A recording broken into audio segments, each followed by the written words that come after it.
করবেন যে কেন বলছিলাম জ্যোতিষশাস্ত্র যারা ভালোবাসেন তাদের জন্য দুটো কথা।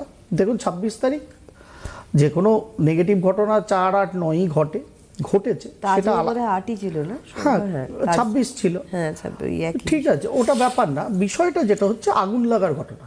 দেখুন মঙ্গলদেব এখন মকর রাশিতে তুঙ্গি, মঙ্গলদেব মকর রাশিতে তুঙ্গি হয়ে আপনারা নিশ্চয়ই এরকম প্রচুর টিভি মিডিয়ায় কিংবা সোশ্যাল মিডিয়ায় এরকম অনুষ্ঠান শুনেছেন আপনার রাশির পক্ষে মঙ্গলদেব কি ধনবর্ষা নিয়ে আসছে, কি কর্মের উন্নতি নিয়ে আসছে, সেইগুলো শুনে শুনে প্রচুর নেট খরচা অলরেডি করে ফেলেছেন।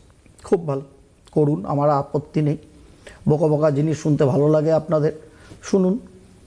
কিন্তু মঙ্গলদেব যেখানে তুঙ্গ অবস্থায় বসে আছে, এবং সবথেকে বড় কথা হচ্ছে মঙ্গলদেবের ওপরে রাহু, কেতু বা শনি কোনো নেগেটিভ গ্রহের কোনো ইনফ্লুয়েন্স নেই। তা সত্ত্বেও কেন ভারতবর্ষের পূর্ব দিগন্তে কলকাতার ইস্টার্ন ওয়েটল্যান্ডের পাশে এই দুর্ঘটনাটা ঘটল? তা মঙ্গলদেবের, মঙ্গল আগুন, কিন্তু ইনফ্লুয়েন্সার চাইতো,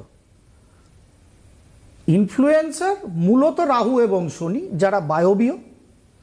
সুতরাং আগুনের সাথে বায়ুর সংস্পর্শ বেশি হলে সেটা অ্যাগ্রাভেট করে, সেটা দাবানলের মতো হয়। কেতু যদি একত্রিত হয় তাহলে সেখানে বিস্ফোট হয়, কারণ কেমিক্যাল রিয়াকশন হয়ে যায়। তাহলে মঙ্গলদেবের ওপরে এখন রাহু, কেতু, শনিদেবের কোনো দৃষ্টি সম্পাত নেই আকাশে। তাহলে এটা হলো কেন? এটা ভেবে দেখেছেন যারা জ্যোতিষশাস্ত্র ভালোবাসেন তারা? যারা মঙ্গলদেব মকর রাশিতে 45 দিন থাকলে আপনার কত লটারি পাবেন যারা শোনেন, তাদের আমি বলছি না, কারণ তাদের জীবনে কিচ্ছু হয়নি, হবেও না। তারা কিছু রোজগার করবেন, কোথাও ভস্যে ঘি ঢালবেন, যাকে ঢালবেন সে মার্সিডিজ বেঞ্চ চড়বে, আপনি লাস্টে হয়তো মেয়ে কন্যাশ্রীর সাইকেলটা পেয়েছিল, সেটাও লাস্টে বেচে দিয়ে বাজার করতে যেতে হবে। সেটা আপনাদের বিষয়, আমার বিষয় না। যারা নিজেদের জীবনটাকে সঠিকভাবে রাখতে চান, যারা জ্যোতিষ শাস্ত্র মানে একটা বিজ্ঞানসম্মত সঠিক বোঝার শাস্ত্র মনে করেন নিজের জীবনকে উন্নত করতে, এই প্রশ্নটা ভেবে দেখেছেন কেন হলো? তার কারণ ওই দিদি দুদিন ঘুরতে গিয়েছিল নভেম্বর মাসে, আমি আর দেবাশিস অনুষ্ঠান করেছিলাম, তখনই বলেছিলাম আমি যে ফেব্রুয়ারি মাসের আগে থেকে, জানুয়ারির এন্ড থেকে আর ফেব্রুয়ারির শুরু থেকে যে প্রবণতা ইস্টার্ন জোন অফ ইন্ডিয়ায় শুরু হবে, সেটা বিভিন্ন কারণে। কারণ যত ঝঞ্ঝাট মূলত পূর্ব দিগন্তে। এটা একটা অ্যাক্সিডেন্ট, যে অ্যাক্সিডেন্ট হয়তো হতো না যথাযথ সতর্কতা, রুলস রেগুলেশন মানলে। তার মানে আমরা জোর করে অ্যাক্সিডেন্টটা ঘটালাম। এখানে এরকম কিছু না আকাশ থেকে হঠাৎ উল্কাপাত হয়েছে, ওই কারখানাগুলোর ওপরে পড়েছে যেখানে আগুন লেগে গেছে, সেরকম হয়নি তো। কিন্তু আমরা রুলস রেগুলেশন না মেনে এটা করলাম। কেন পূর্ব দিগন্তেই হলো? এটা কিছু না, এটা অ্যাক্সিডেন্ট হয়েছে। আরও ভয়ঙ্কর ভয়ঙ্কর কাণ্ড কারখানা কিন্তু সব পূর্ব দিগন্তেই আগামী দিনে আসতে চলেছে। তার জন্য সম্ভবই আশ্রয় গত 7-10 দিন আগেই এপিসোড আপলোড হয়ে গেছে, বেশ 8-10 হাজার লোক শুনে ফেলেছেন, দেখে ফেলেছেন। একদম স্পেসিফিক বলা আছে ভারতবর্ষের 7 বছর, মূলত পূর্ব দিগন্ত আগামী 1-1.5 বছর কি অবস্থায় যেতে চলেছে। দেখুন মঙ্গলের ওপর কোনো নেগেটিভ ইনফ্লুয়েন্স নেই, তাহলে মঙ্গল ফালতু আগুন লাগালো কেন? যারা জ্যোতিষশাস্ত্র ভালোবাসেন বা যারা জ্যোতিষশাস্ত্র নিয়ে বড় বড় লেকচার দেন, তাদের কাছে প্রশ্ন ছুড়ে একটু উত্তর আদায় করবেন, করে আমাদের অনুষ্ঠানে জানাবেন তারা কি উত্তর দিয়েছে।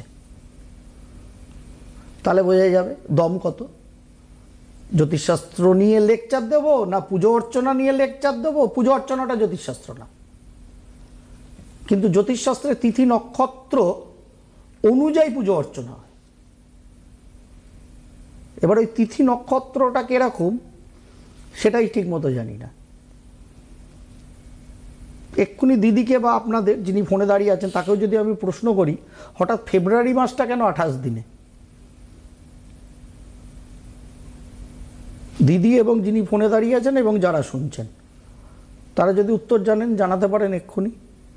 এর উত্তরটা 1 মাস বাদে দেবো আমি, গল্পের ছলে। 28 দিন কেন? হ্যাঁ, কেন ফেব্রুয়ারি? জানুয়ারিও হতে পারতো, এপ্রিলও হতে পারতো, পুরো মাসটাই হতে পারতো, সেটা কেন নয়? ঠিক। ফেব্রুয়ারি কেন 28 দিনে? কেন জুলাই আগস্ট পরপর কেন 31 দিনে? কেন? আপনার আমার হাতের গিট গুনে যে ছোটবেলায় শিখিয়েছিল শিখতাম, হ্যাঁ। তার জন্য?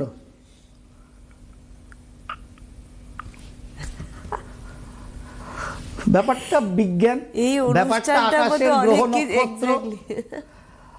আর আপনারা পড়ে আছেন কলাপাতা, বেলপাতা, ধুনুচিতে, সেইগুলোও বোঝেন না। নিজের জীবনকে উন্নতি করতে কি চান সেটা তো বোঝেনি না।